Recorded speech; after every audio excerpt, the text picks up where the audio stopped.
Hi, I'm Gareth. So in today's video I'm going to talk about managing our home battery. This is really important because, as we've seen in previous videos, the battery has a massive impact in reducing our energy costs and also reducing our home carbon footprint.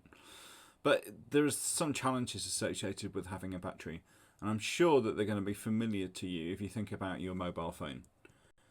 You've maybe seen this before. This is an adapted version of Maslow's hierarchy of needs, and it's a sort of jokey reference to the fact that we're all a bit stuck without Wi-Fi and battery. You know the level of anxiety that can be induced when you look at your phone and you see it's down to 20% and you're not going to be able to charge it any time soon. Well, imagine that you'd spent like 10 times that amount on a battery for home. This is something that is going to occupy your mind as well. Now, there are places that we can go and look to try and get some information. And the first place is going to be looking at what our current battery level is. So, yeah, all solar systems will come with an app, and in the app you can see what battery level you have. And that's going to tell you something, right? But it's not going to tell you really, does this matter? Does this battery level that we have at the moment matter? Is this going to cause problems for us? And that's what that's the problem I thought I would try and go out and solve. And it was really kicked into action when I saw this offer on Amazon a couple of months ago for some energy monitoring power sockets that I could integrate into my Home Assistant setup, and they could tell me at the level of each individual socket or device whether or not that device was in use and how much power it was drawing. So I kind of figured that this might be useful to help us to get to some of the answers that we need. The first thing that I did was produce this dashboard. Now for me, it's very interesting, right? So we've got this table here, and it shows us columns with the devices that we have in the kitchen, and it shows us how much time is going to be remaining from the battery from each one, and how many times it's been used, and how much power it's consumed. But this is not very user-friendly. I mean, it's geek-friendly, but it's not very user-friendly. I don't really care about the answers to these questions, and I've got to do a lot of work when I'm trying to think about what this means and whether or not this is going to help me to answer some of the questions that I need to answer.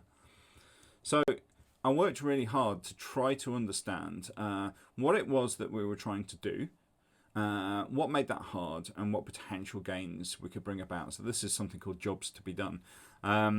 So I think that the jobs to be done are as follows. I want to know, do I need to think about the battery life right now or not? If I do need to think about it, how seriously do I need to think about it? And really, what can I do now? Can I do what I want to do now? Can I put the tumble dryer on, or can I use the cooker, or should I wait? I need to know that information really quickly. What makes that difficult? What makes that difficult is, if I've got 45% free battery at 4:30 p.m, is that an issue or not? Now, over time, you're going to build up a picture of your battery level and what that means and how long it's likely to last, just like you do with a mobile phone. But you know, you spend a lot of money on these systems. You put it in 45% at 4:30 p.m. It's just a number, right? So I've got to try and translate in my mind, what does that mean and what does that mean to me? It's difficult because I don't immediately know the answer to the question, if I run the tumble dryer or the cooker or the washing machine, what impact is that actually going to have on my remaining battery life? Added to this, as further complication, we do have solar panels. If the sun is shining and we're generating solar energy, how does that affect things? So there's a lot to wrap your head around here. But if we can get answers to these questions, we've potentially got some nice gains to bring about. Obviously, managing this well, I can save money. Managing this well, I can reduce my carbon footprint. Managing this well, I can actually reduce the battery life. So batteries have a finite total amount of power that they can store over their lifetime. So, you know, the less that we actually use the battery, unless we absolutely need it, in a sense, the better. Okay, so this allows us to really sort of fine-tune how much use we're making of the battery. And then there's emotional gains as well. I can stop worrying. I can get on with my life. Everybody in the house can get on with their life and kind of think about other things. And obviously it sort of gives me the opportunity to be smug and produce videos like this as well. So what did I do? I realized that from the system that we have, I could extract all of the information that I needed. Okay, so the battery will tell me how many kilowatt hours it has remaining at any one moment in time. I know I can work out how much available power there is left in the system, because you can't run these batteries down to zero. You've got to run them down to 10% and then no more. So that needs to be taken into account. I can also try to figure out what's my base load. So what that means is, in normal, like, kind of standby operation in the house, when we're getting on with normal things like lights are on and maybe TVs are on, how much power do I expect to consume per hour between now and the next time I want to fill up the battery?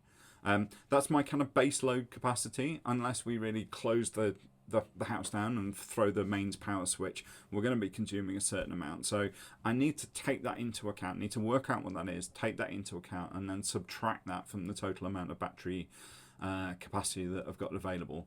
And then I've got this surplus, right? So the surplus is everything that is in the battery which is not going to be required just to meet that base load. And that allows me to have some capacity for discretionary activities like turning on the tumble dryer or turning on the cooker. What else do I need to take into account? Well, yeah, I mentioned earlier the sun might be shining. Now, if the sun is shining, we're generating solar electricity. It's going to push our current load down, because that's essentially subtracted off what the house is consuming at that point. So I can extract that information from my solar system and take it into account. And from all of this, I can sort of project a couple of things. The first is, are we going to make it until the next battery charge point, if we were just running the house on the base load or not? Right? Are we going to have to pull from the grid at any point or not? The second thing I can work out is, on a current run rate, so everything we've got switched on at the moment, everything that the sun is producing, solar is producing, at the current run rate, are we going to run out of power? So that's two very useful things to know right now, because if both of those things are fine, that even if we leave things as we are, will last until late evening and the next time we charge the battery, don't need to worry, just kind of crack on. If we're not going to be able to get all the way to the recharge point on our current consumption, how far away from that are we? Is this going to be like a near miss, or are we going to miss it by miles? If it's going to be a near miss, it's probably fine, right? I'll probably only run the cooker for a bit or the tumble dryer for a bit, and then we'll probably get to the end of the line without anything to worry about. If we're going to miss it by a million miles, if we're going to struggle to meet our base capacity, then I probably do need to be more worried and start taking decisions like, okay, let's not run the cooker anymore. Or let's finish the cooking at the end of this load and wait a little bit later on. I can pull all of that information out. And the final thing that I needed to do was pull this all together and present it in a form that it was available at a glance. Right? I'm happy to look at the geeky details and to understand what's going on, but the rest of the people living at home are not going to do that. They're not going to want to do that. They're going to be interested in doing that. So I need to provide a really at a glance status indicator to say, do I need to worry or not? If I do need to worry, by how much? And what can I actually do? Can I put a tumble dryer load on? Can I put a dishwasher load on? How's it going to work out? So here's where we ended up. This is a snapshot of the dashboard taken a bit earlier on this afternoon. And top left, I've got this status indicator up here. If the battery has got a tick next to it, we're fine. There's nothing to worry about. The battery is viable, and even at the current run rate, we're going to make it through to the late evening, to the point where we charge the battery, and it's all going to be fine. But our next indicator here, current capacity, is going to tell us at a glance, well, by how much. And this indicator is really telling us, based on what we're consuming at the moment, based on what the sun is doing at the moment, how much overshoot do we have? How much surplus capacity do we have? And this is sort of column, almost trying to think about it like a battery full indicator. It's not really that. It's really a capacity available indicator based on the current run rate. But you can look at that and at a glance and just go, yeah, we're not going to be absolutely jam-packed full, but we're going to be absolutely fine. And then the next column across is showing us, okay, if we stopped everything discretionary that we're doing at the moment, how much of that base load are we going to be able to cover between now and the time that we need to run the battery? And again, based on this indication here, we're going to be absolutely fine. In this column, on this next column, I've got some debug information, so I'm just breaking out some of the detail that I'm talking about here so that I can take a look at it and say, okay, right, so available capacity is X kilowatt hours. That means that we've got on this dashboard at this point about 200% of the capacity that we actually need on our current run rate, and we've actually got 230% of our capacity available if we shut down to base load. So that's pretty cool. That's kind of more geeky information really for everybody in the house. They're just looking at these top 3 things here on this dashboard that we have in the kitchen. And then I've taken the detail for each one of those devices and just like summarized it in these smaller cards down here. So for each one of those power intensive devices in the kitchen, we've got one of these cards. You get a little status indicator if power is actually being consumed at the moment by that device. So we've got a red indicator here on the tumble dryer, but it's also showing us a little bit smaller detail up in the top right. Okay, how many cycles of the dishwasher or the washing machine or the tumble dryer can we run? That's a total cycle, and still be fine.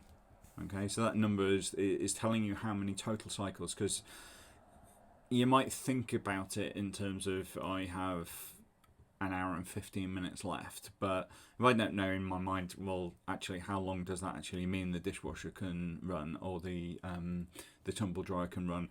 I'm really thinking of it just like a turn on the machine. What's the impact of running a load? For 2 of the other devices, that's not the case. So for the cooker and the air fryer, essentially, I do want to know that information in hours and minutes. So can I run the cooker for 2 hours or not? And that's going to tell me that information there up in the top right. And then broken out, I've got my smaller, more geeky, detailed information like, okay, how much power have we consumed so far today on this device? How many times has it been run? How long has it been run for? I've also got some information on this dashboard which is basically showing, okay, right now, what's the load that the house is putting on the battery or on the grid? How much energy are we generating through solar power, and therefore what's the net load? So the net load is essentially that number minus that number. Okay, so apart from what is being covered by solar generation, how much energy do we actually need right now? How much power do we need right now? Now that number can vary quite a lot very quickly. Sun goes behind a cloud, that solar generation figure is going to go right down. Somebody puts the kettle on, the load is going to shoot right up, and it can be a little bit too spiky to work with. So what I'm also doing is I'm taking this number here, this net load number here, and doing it as a 30-minute rolling average. Now what that means is that it's going to take some time, up to 30 minutes, for the full extent of our power consumption to sort of really kick in and show up. But what that will do is it will eliminate sort of false positives from being triggered just by turning the kettle on, because I'm not really worried about running the kettle. So I'm smoothing that out by using this 30-minute average. And then the other things that I'm showing on this dashboard are, how much have we actually spent on electricity today and how much have we actually spent on gas today. So overall, what we've achieved using Home Assistant is putting together this dashboard which can display on a Kindle in the kitchen right near where these apparatuses, these appliances are. And at a glance you can basically see, are we fine? Do we need to worry about the battery? If we're not fine, actually how much wiggle room do I have? Can I put a load on or not? Can I run the cooker or not? And it tells you that information really quickly. You don't need to interrogate the battery life information, look at it, and try and work out what it means. And you'll see that I haven't actually put the battery raw percentage available on this dashboard. It's a distracting number. It doesn't matter, and it can freak you out. If you see 25% at some point, you think, oh God, the battery's getting a bit low. Actually, 25% at 9:30 at night is absolutely fine.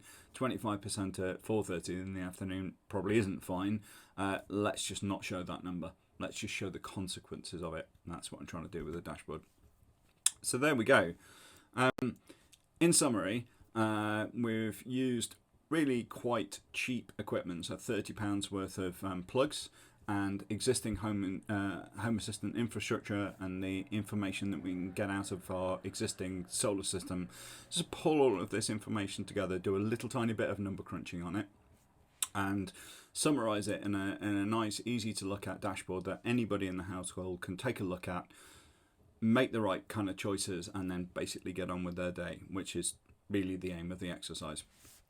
So if you've got a home battery, if you've got Home Assistant installed, encourage you just to think about, can I pull some of the information out of the system that I have and present it in a way that me and the rest of the people in the household can use to look at, to make good, intelligent decisions about what you do in the interest of saving both money and saving carbon footprint and getting the maximum return out of that significant amount of money that you spent on the battery. So, covered off batteries today. Next thing I want to come back and talk about next time is an update on our costs so far of running the solar and the battery system, how much we've saved so far now that we're into the late autumn and the clocks have changed and the days have got shorter. So, you know, our power consumption has changed and our power generation has changed. So how much money are we saving right now?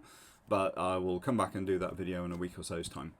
For now, that's it. My name's Gareth, and I'll see you on the next video.